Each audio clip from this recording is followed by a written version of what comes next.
They said the 49ers were too injured, too shorthanded. Hell, I said it too, but they went into Philly and survived, displaying so much resiliency, so much belief in themselves. We'll talk about what unfolded in this dramatic wild card win, including the injuries to George Kittle and Jair Brown on today's 49K postgame live.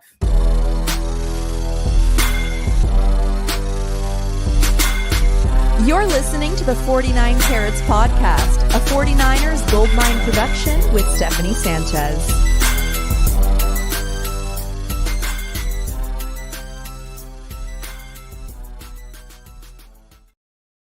What's going on, everyone? Welcome to another edition of the 49 Carats podcast. I'm your host, Steph. It is Sunday, January 11th. We just finished watching the 49ers come out with the win in this wild card round against Philly, 23-19, the final score.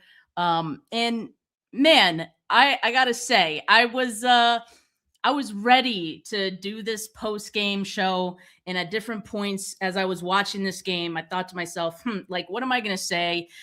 I did know for sure that if the 49ers lost this game, I would still feel very good about how they played, how they showed up all season, how I was going to be still very proud of them. And I'm not on here to say any of those things because they won. And despite what I thought at many points in this game, especially after losing George Kittle to, sadly what appeared to be an Achilles rupture for George. Talk more about that in a bit. But despite that, just to show up, and especially the defense, for the defense to show up, to have an entirely different linebacker group that has never started a game this season, and for Eric Kendricks to show up the way he did, to have the pass breakup on that final play on fourth down, incredible. This team just has surprised me all season. It continues to surprise me today. And I honestly don't know what's going to happen next week. We do know the 49ers are going to be playing in Seattle in the divisional round. They'll have to do that without George Kittle. They'll have to do it with the same defense that, did struggle the previous week. But right now, I'm just going to enjoy this win because it definitely does feel sweet for the 49ers to come away with that one, despite a lot of people doubting them the entire way. And man, let's just talk about this win. First, let's talk about the fact that Trent Williams was able to play in this one. That's obviously a huge boost for the 49ers. The players who did not get to participate due to injury, D. Winters, Ricky Pearsall continues to miss games. And on the Eagles side, Lane Johnson was actually a surprise inactive. I say surprise because he did practice. I think it was in limited fashion for the Eagles a couple of days in this week in prep for this game. So I thought he was going to be able to go, but they did say there was some soreness from Lane Johnson, so he didn't get to return for this game, I should say. And I think that maybe made a bit of a difference as well. But also, very, very windy conditions in this game in Philadelphia, which may have impacted a couple of different things. Certainly, maybe some of the missed kicks, both kickers missed an extra point in this game, definitely impacted some punts in this game, which helped give some good field position to the Eagles a couple of times. But all in all, didn't seem to impact the 49ers all too much. So let's talk about what went on in this game in the first quarter. 49ers come out with what I thought was such a beautiful drive. I was actually really surprised they came out this hot with their first drive. First run goes for a loss, and you're thinking, this is going to be one of those games again where, Christian McCaffrey gets stymied on the ground, and then Brock Purdy, there was a big pass to Demarcus Robinson for 61 yards right over Quinion Mitchell. That puts them near the red zone. And I thought in that first drive, especially, the offensive line looked really good. Brock Purdy looked comfortable. He was getting a lot of time. And then Purdy finds Christian McCaffrey over the middle. Nice athletic catch to McCaffrey. He looked like a receiver on that one, which he often does because he's so freaking talented, but just the way he got up and, used his body to shield the defender. And then following play, touchdown over the middle to Demarcus Robinson. There were a couple of guys that I felt had really big, important games for the 49ers. Obviously, Christian McCaffrey is one of those guys. But Demarcus Robinson also definitely surprised me in this game, and just his involvement that he had. He had 6 catches, 111 yards, a touchdown. His average on these catches were 18.5. So he was like the downfield threat for the 49ers today. And yeah, that long one for 61 yards. Christian McCaffrey had, I believe he had 2 touchdowns in this one, and both came as a receiver. So just a lot of involvement from Christian McCaffrey as well, as you can imagine, especially after George Kittle went down. Like, it was just so many guys that I think stepped up in this one, and that I appreciate, for coming up big in a game where their contributions were definitely needed. But after the Philadelphia is able to score, and it looked somewhat easy. Like, you see Saquon go for a big run. That's the one where Deommodore Lenoir crashed inside, and so Saquon takes it outside for 31 yards. Then a few plays later, he gets a run for 29 yards, and you start thinking to yourself, okay, this is going to be kind of a repeat of last week where the defense is going to get gashed on the ground. And then Dallas Goedert gets a touchdown on a handoff in the red zone. But at that point, the game is 7-6 because Jake Elliott missed the extra point. And after those 2 first drives, I'm thinking to myself, okay, well, if this is going to be a shootout, I think the 49ers can ultimately still win this game. But after that, I feel like both offenses definitely stalled. The 49ers punted after that. Then the Eagles had a turnover on downs. And I thought to myself, when the 49ers defense forced a turnover on downs, I'm thinking, okay, this doesn't happen very often. We know what this 49ers defense is. So when they get you a stop, when they get you a turnover on downs, offense has to capitalize. And ultimately, the offense wasn't able to capitalize on the turnover on downs. 49ers had a 3-and-out. They actually had 2 straight 3-and-outs after the first opening drive that scored. And so the momentum just kind of stalled for the 49ers. And then to start the second quarter, Philly scores. So it was Dallas Goedert again, who, if you guys watched my preview show on Friday, you would know I did have him as a cautious matchup because he's been scoring a lot for them lately, and especially in the red zone all season. He's kind of just been the most reliable guy for them. So he had 2 touchdowns today. 49ers, of course, have struggled against tight ends. So, I guess I wasn't too surprised by it being the Dallas Goedert show in the first half. But so Philly scores, and it's 13-7. So still not you're not in panic mode quite yet. It's still early in the game. Feels very manageable, but you do know the 49ers do have to get something going at some point, or else it's going to start to feel like that game against Seattle last week, where it's, low scoring, still a manageable enough points to get over. But if your offense is not getting enough momentum, you're not going to be able to do it. But thankfully, on the following drive, 49ers at least got a field goal, 36-yard field goal from Eddie P. And then that cuts the lead down to just 3 for Philly. Then Philly punts. And then, so this is the drive that really kind of irks me. And I understand, I'm not complaining because the 49ers ultimately won the game. But this one irked me, and I think it irked probably everybody, because when you keep in mind that this game like this, the margin for error is just so low, and the margin for victory, is usually so low. That this drive and getting 3 points on this drive when you're down 3 was so important. And the 49ers did actually convert a number of third downs on this drive. So they were fighting, they were pushing, they were putting themselves in position to get some points before the half. But ultimately, I was so frustrated when first it was the one play where Kendrick Bourne is not lined up in the right spot. And you have Juwan Jennings yelling at him from across the formation. telling him what to do. Kendrick Bourne doesn't know what he's doing. And then you have Brock Purdy also telling him what to do. He doesn't know what he's doing. And then they have to call a timeout. A bunch of clock gets wasted before they even call the timeout. And then on the following play, Juwan Jennings, they like switch the formation. So Juwan Jennings has a jog across the other side of the formation, but he's going at like a snail's pace. Like, am I crazy, or was he going really slow when he did that? That was like the slowest jog I've ever seen. Like, my guy, the clock is running. You know that, right? So that was really frustrating, especially because Juwan Jennings looked to be very upset when Kendrick Bourne didn't know where to line up. And then the following play, Juwan Jennings, no urgency on that one. So those two plays back to back before the ball is even snapped take so much time off the clock. And then you get into that situation on the 3rd and 5 where it's a designed run for Purdy to run, to the sideline in the hopes of getting out of bounds. And then you're in field goal range and Eddie P could take it from there.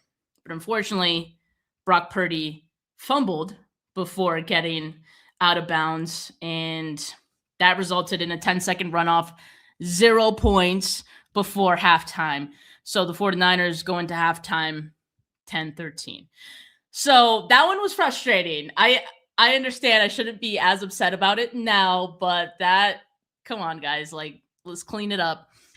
So then I feel like the most happened in the fourth quarter, but in the third quarter, Philly punts again, like just really good stuff from 49ers defense. Robert Saleh called a tremendous game to, pretty much limit the Philadelphia offense quite a bit. And as we saw, I mean, the Eagles do a pretty good job of limiting themselves at times. It's not like they didn't have opportunities. It's not like they didn't take their shots. It's not like Hurts didn't target A.J. Brown, and it's not like A.J. Brown didn't drop 3 passes in this one. Like, it's just kind of crazy how this one unfolded.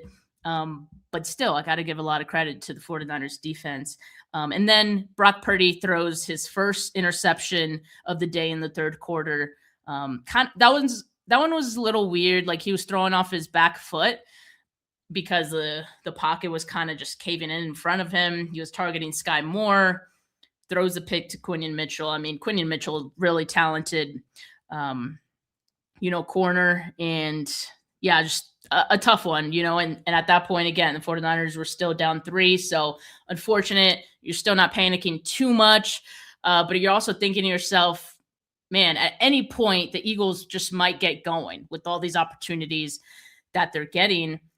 But that just doesn't really happen. So Philly punts on that drive. They get into a lot of like 3rd and long situations. Let me check how many penalties they had in this game, because I feel like they had a lot. And 7 penalties for 48 yards, but they often seem to come at like really bad times. And for an offense in Philly that like has such a difficult time moving the ball under regular circumstances, for them to put themselves behind the sticks even further obviously hurt them at multiple points in this game. But again, credit to the 49ers defense and what they were able to do to do what they needed to do to stop Philly. Okay, so ultimately 49ers punt on their following drive, and then Philly gets a field goal. So then, Philly starts to pull away a little bit more. They go up 16-10. But because of that missed extra point, 49ers just need to score a touchdown, and they could go up in this game, which is a really good feeling. And that is exactly what they do to open up the fourth quarter. The fourth quarter was a roller coaster in itself. Like, that really is when the game just started to unfold. Going into the third quarter, the score was 10-16, and you guys know the final score now. It's 23-19. So a lot changed in that one. So 49ers open up the fourth quarter with an exciting drive, because Kyle Shanahan dialed up the trick play. Purdy handed it off to Sky Moore. Sky Moore tossed it to Juwan Jennings, who throws it to Christian McCaffrey for a score right over Reed Blankenship, who wanted to start coming down, I guess, because Jennings maybe looked like he was going to run off with it, but he leaves McCaffrey like wide open. Tough catch for McCaffrey again, just like he makes it look easy. He looks like a receiver out there, and good throw from Juwan Jennings as well. Credit to Kyle Shanahan for calling that one. It was on Philly's 29 on first down. Gutsy call, right? But it puts the 49ers up, early in the fourth. So then the score becomes 17-16. And then once again, on the following drive for Philly, they punt.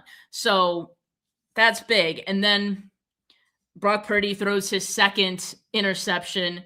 Quinion Mitchell, again, undercuts a pass intended to Tungus. I thought maybe like after George Kittle got hurt in this game, which let me go back and see when that happened. So that was actually in the second quarter when Kittle went down, just a couple of drives before the one before the half. So yeah, I thought Tungus would have a little more involvement, but I mean, you can't really predict that George Kittle is going to go down in this game. So maybe didn't have too much planned for Tungus, but ultimately didn't get a lot. You saw more of Juice. You saw more of Christian McCaffrey, but 49ers survived this one without George Kittle. The implications of this injury beyond this game, we'll definitely have to talk about, because it's obviously a huge loss. And, we'll also talk about, probably throughout this week, just what it means, not just for the rest of this season, but into next year as well, into this draft. Like, as huge ramifications, I think, George Kittle, with what we assume to be a ruptured Achilles. But let me get back to this game. So yeah, Brock Purdy throws his second interception. For some reason, I was obviously upset, but like I wasn't as like worried as you might think. 49ers are still up by 1 point.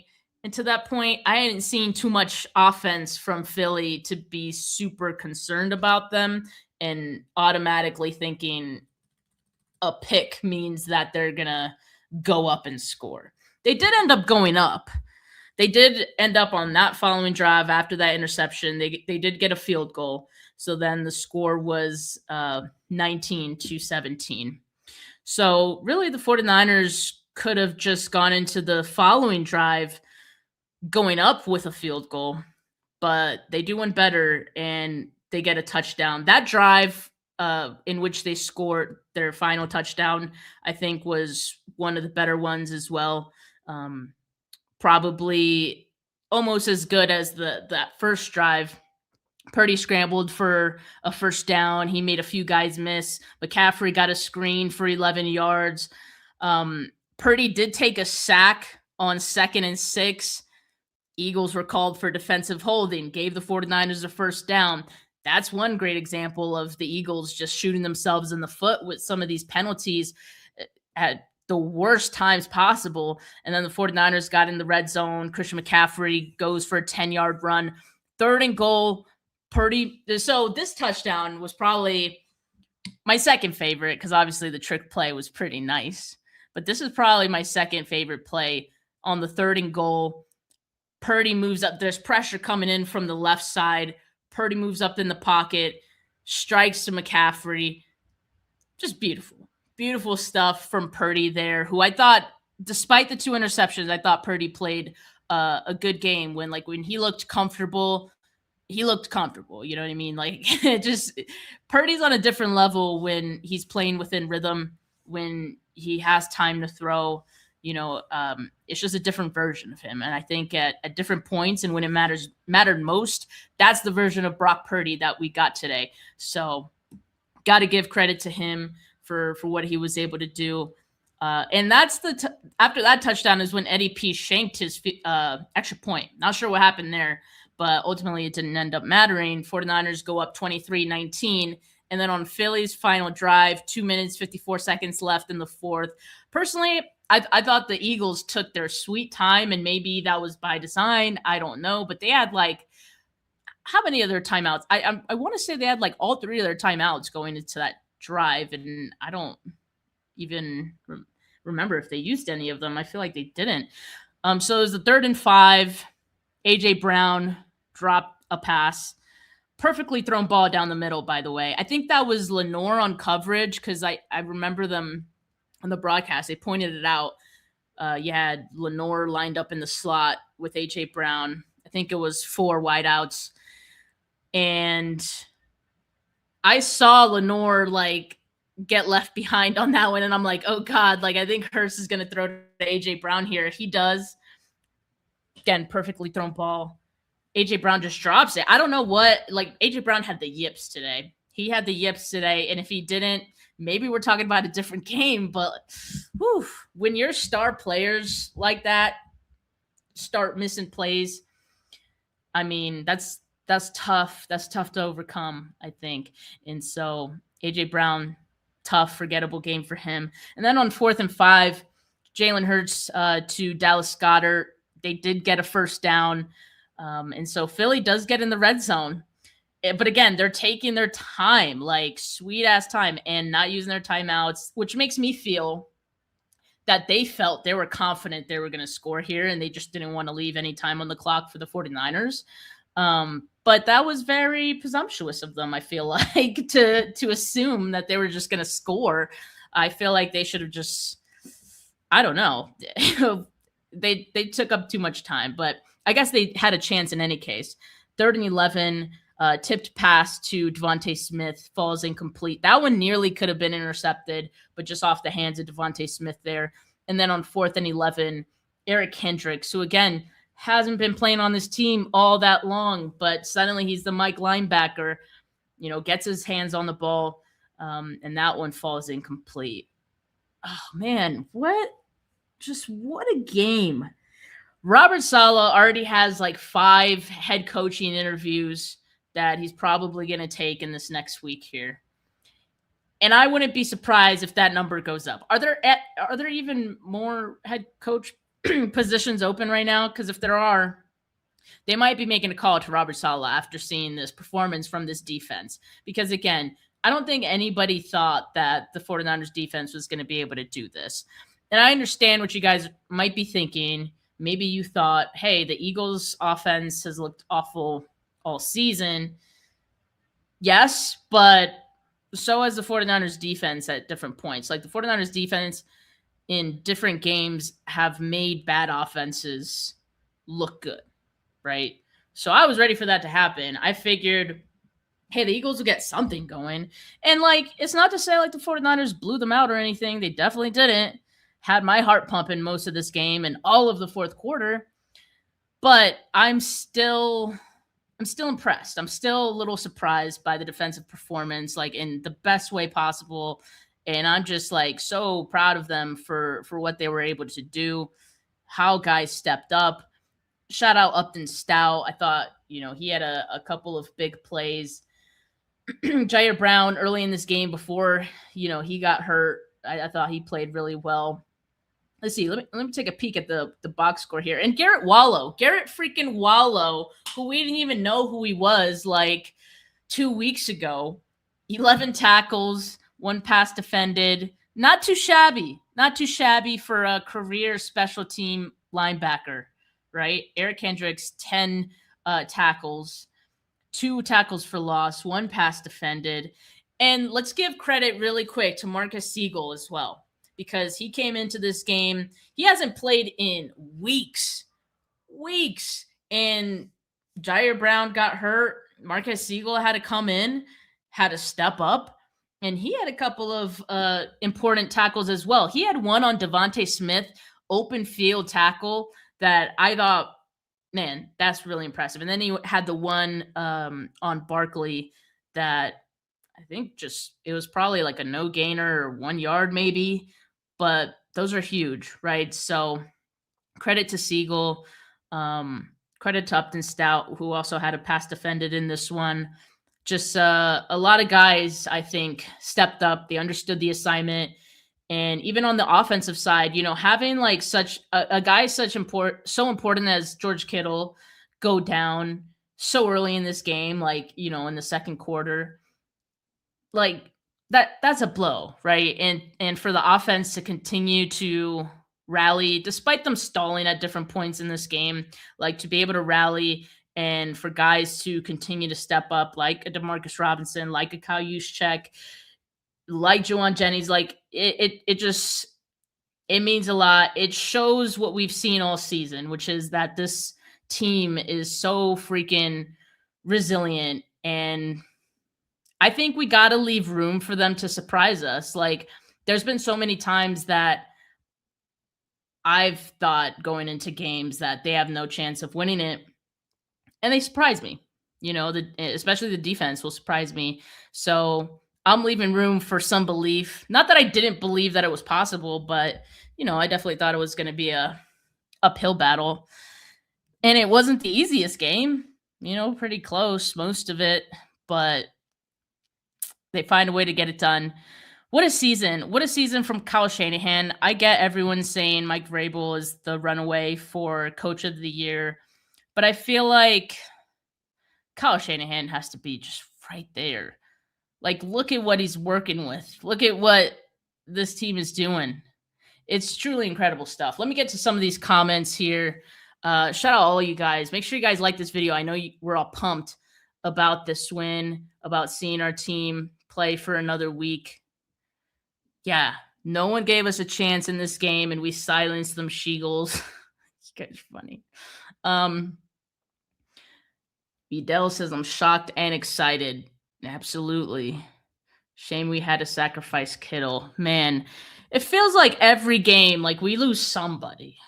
We lose somebody every game. Like, that's just a given at this point. Like, I don't even know. I feel like I would have been way more distraught about losing George Kittle if it hadn't been a regular occurrence for the 49ers throughout the season. Like, I'm just so desensitized to the 49ers losing important players. Like, yeah, that sucks, man. And I saw that tweet that Diana Rossini posted that one of the 49ers employers walked into the locker room carrying a bottle of tequila, and her assumption was that it was for George Kittle. He's hurt. He's not dead. Pour that man a shot. Pour that man a shot. He deserves it. This is a tweet I was talking about. That's the most George Kittle thing I've ever heard. Like, shit, I just tore my Achilles. Can you get me my bottle of tequila? It's upstairs. Man, I'm going to miss that guy, but yeah, I don't know what it's going to mean for the 49ers, like going into next week. Obviously, you're going to have to play this Seattle defense once again. And we know that was very, very tough, the last time, but I'm not going to count out this team. Like, I just can't do it. They've surprised me so many times. And after just having played each other, I don't know. I feel like Kyle Shanahan maybe learned a thing or two that he could do differently. Brock Purdy maybe learned a thing or two that he could do differently. Let's not forget that game was pretty close. It felt like a blowout at times, but it was 13-3. Like, that's not unsurmountable, right? Whew. Oh my God. Yeah. See, you guys are just as excited and somewhat surprised as I am. Yeah, we hope Saleh stays one more year, but I don't know if that's not happening. Like that, especially after a defensive performance like this. Those guys stepped up. You got fourth string linebackers out there, linebackers who signed off the street, playing significant minutes, starting wild card games, playing their hearts out. That's because of Robert Saleh.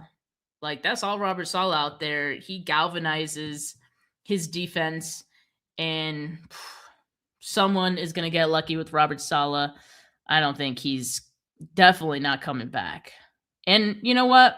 It's deserved. He's done a hell of a job with what he's had to work with. Yes, on to Seattle. Why do you think Seattle fans are thinking about this. Do you think they would have rather have played the 49ers again or the Eagles? Like I'm low key kind of curious because on one hand, they probably feel really good about winning against 49ers last week and how they won that game, thinking they could probably easily repeat that performance 2 weeks later. But also the Eagles offense has been so awful that, maybe they feel like they could have given them a better run for their money. So I don't know. Honestly, I'm okay with bring it on. I'm okay with playing Seattle. I think this time around, this third game, I think we could beat them. I think it could be different this time. Call me crazy. Call me crazy. Anything could happen in the playoffs, especially when you're playing a divisional opponent. These teams know each other so well. Yeah, Juwan Jennings to CMC was a thing of absolute beauty. It sure was. It sure was. All right. Yeah, Demarcus Robinson played a good game. My heart breaks for George Kittle too. Man, just one of those guys that's the heart and soul, not just of the offense, but of the team. That's on the level of losing someone like Fred, honestly. Just someone who's just such a leader. And I know he's still going to be around to support the team, to still be that vocal presence in the locker room. But yeah, it's tough. It's tough when you don't have him out there with you, just knowing how much of advantage he gives you when he is on the field. Rob says, go Birds, go home. Yeah. Hey, shout out Weston. Weston, what are you doing here dropping super chats for me, all right? We got a show tomorrow. Weston. We're going to be doing our Player of the Week show tomorrow.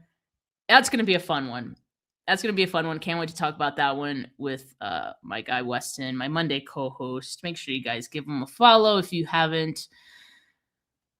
All right, KJ says, can we get Cowing, Watkins, and Garendo on the field for next game? This guy is just begging for backup players to have meaningful minutes. KJ, come on now. Garendo? Why do we need Garendo on the field? Watkins, maybe. At this point, I feel like Kendrick Bourne is just a guy. He's literally just a body out there. Demarcus Robinson is at least contributing. But I don't know, man. Cowing? No, he's not stepping foot on the field. not this year. Not this year. But glad he's practicing. Yeah. Weston sending blank super chats. He doesn't even have anything to say. Just he's so happy right now. He's just sending money. All right. Okay, Weston. I see you. All right. You got Brian, who thinks this win wasn't even stunning at all. I mean, hey, more power to you. If you truly believed the 49ers if you were that confident they were going to win this game, God bless you. Because, man, it was hard. It was hard to be that confident in this game. I was probably 50-50 or, 40-30 or something like that. Or 40-60, I should say. Don't make me do math, guys. I've told you. Yeah, 2 interceptions by Purdy, still gutted it out. If you're a quarterback throws 2 interceptions and you still win the game, that should tell you right there your defense came through. And they did. And also the Eagles, quite frankly, suck, Both can be true. Both can be true. Nicole says, what a game. Love the heart this team has. Never given up. Yeah, at this point, I don't know why I doubt this team, And next week, I'm just going to wholeheartedly believe that they are going to win that game. And if they don't, I'm still going to be proud. Everything beyond the regular season was just bonus for all of us, I think. This team was not supposed to make the playoffs to begin with. This team was not supposed to go 12-5, And so anything else they do beyond this point is just a cherry on top, and I'm just happy and I'm along for the ride. It's been really awesome to witness. Maybe one of the more memorable 49er seasons that that I can remember. And there's been quite a few, in the last few years. So it's been a hell of a ride. Technic said, I love that Philly got more penalties than the Niners for a team that usually gets the benefit of the call. Yeah, and do you guys remember, I'm sure you guys saw this, like, especially if you're on Twitter, you guys saw, or just social media in general, you guys saw that the lead ref for this game was like from Pennsylvania. He's like a Phillies fan. So everyone was like, the fix is in. And, honestly, I was like, oh boy, like, why would they even do that? Like, that's not cool. And ironically, maybe he saw it too. And he was like, man, I better call a lot of penalties for the Eagles because they're going to be on my ass if I don't. But no, in seeing the replays, I think all the penalties were fairly called. Wouldn't you say? There weren't any, like, in fact, they called one of them back. Like they overturned one of the penalty calls because, it wasn't, I believe that one was on the Dallas Goedert touchdown.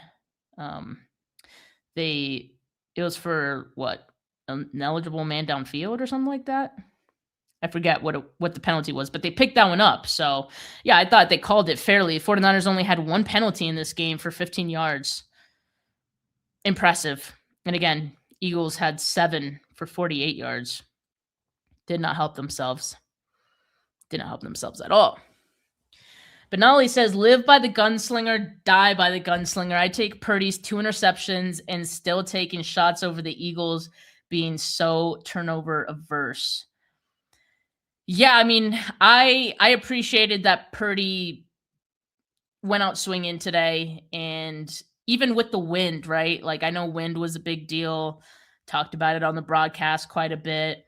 Even with all that, I thought Purdy had some really nice high-level throws, putting it on a spot there. And I'm glad Tom Brady talked about a couple throws where I actually like where he put the ball, because yes, it looks like it's behind the receiver, but that was intentional because if you put it in front of the receiver, there's a defender right there. So Purdy's purposefully throwing it behind his guy to keep it away from the defenders, just like little things like that, right? And then also throwing it over line, like the layered throws, we saw a couple of those, right? So yeah, I thought Purdy had a good game. Despite the picks. Technic says, after they converted the 4th and 5, I thought the Niners were done. I just, for some reason, I expected them to convert the 4th and 5. That's just like a must-have. But I didn't I didn't automatically think the 49ers were going to lose. I would trust that the Eagles could get a field goal. But you're not playing for a field goal there. You have to score. And for some reason, like, I didn't fully believe that the Eagles were going to score. I knew that they could. Like, I was definitely nervous. My heart was for sure racing, but I still felt like the 49ers defense, they could do it. If you looked at the defense on that drive in particular too, guys were playing up to the situation. Like, they knew the task at hand. They didn't look tired. Like, they all looked like they had shots of adrenaline flowing through them. And every time the ball was snapped, like, they were going after it. So I felt good about the defense on that drive, and ultimately for good reason. All right, let's see. Yeah. Lefty Leon says, so happy to see number 36, Marquez Siegel, stepped up.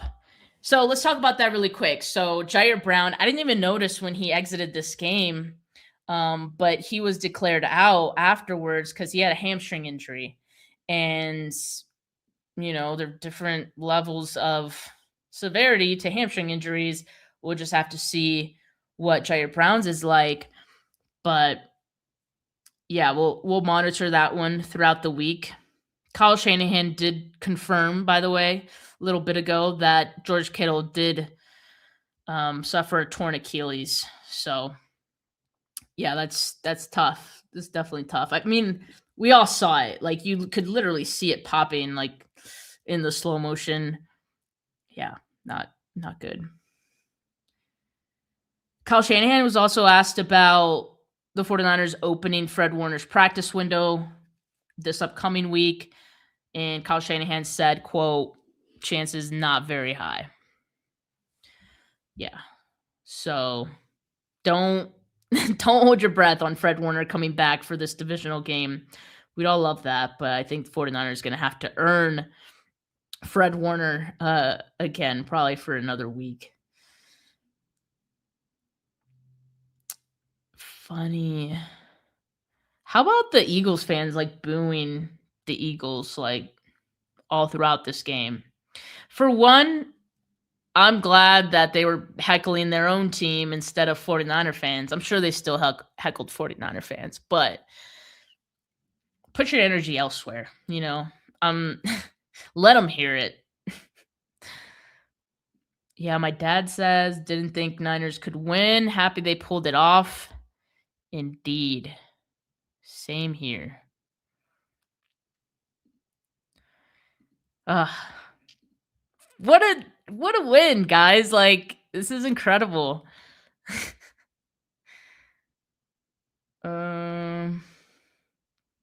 Yeah, that's true. Seattle would have played the Rams if the Niners lost. That's true. That's true. I forgot about that. Yeah, AJ Brown was upset on the sideline. Looked like he was letting Sirianni hear it for whatever reason. He was targeted like two times in a row on the drive before that. So I don't know what he was upset about, really. He needed to read a book on the sideline. He needed to woosah, namaste on the sideline. Big Dom had to intervene. Maybe that's why they have Big Dom, because, that sideline is full of hotheads, apparently. Okay, let's see. Let's see. All right, we're already crowning MVPs of this game. Izzy says DeMarcus Robinson and Eric Hendricks MVPs of the game. I would agree. Like, actually, it's close for offensive MVP of this game. Not to get too ahead of myself, because that's what tomorrow's for, player of the week. Actually, you know what? I'm not even going to say anything. You guys need to watch tomorrow's show to know what I think of who I think should be player of the week. But I will say DeMarcus Robinson will be nominated, as will Christian McCaffrey. Maybe even Brock Purdy. Maybe even Juwan Jennings for throwing a touchdown pass. Who knows? You'll have to tune in. Eric Kendricks for sure, though, will be a nominee tomorrow for 49K Player of the Week. Yeah, Siegel was clutch. Definitely giving him flowers tomorrow. That's crazy, man. It's crazy. All right, y'all. Well, that will do it for today's show. I'm ecstatic, as I'm sure we all are. Hey, George Kittle got himself some tequila after his injury. Let's all drink tequila tonight. Well, maybe not tequila, because it's not my favorite, but let's have a drink, Let's celebrate this win, because 49ers definitely deserved it for the fight that they showed. So proud of this team. Again, whatever happens at this point, like, I'm just going to be happy and proud regardless. But yeah, make sure you guys like this video if you haven't yet. Make sure you subscribe to the channel if you haven't yet. Hit that notification bell so you know when I go live. Again, tomorrow, going to be doing my show with Weston, Player of the Week show. We're going to rehash this game further, as well as nominate a couple players who we think are deserving for 49K Player of the Week based on 2 days' performance. And then we'll also probably talk a little bit about this upcoming game, just a bit. So make sure you guys tune in. Audio listeners, make sure you leave a rating, leave a review. But for now, folks, have a good rest of your Sunday. Enjoy that Victory Monday. Peace.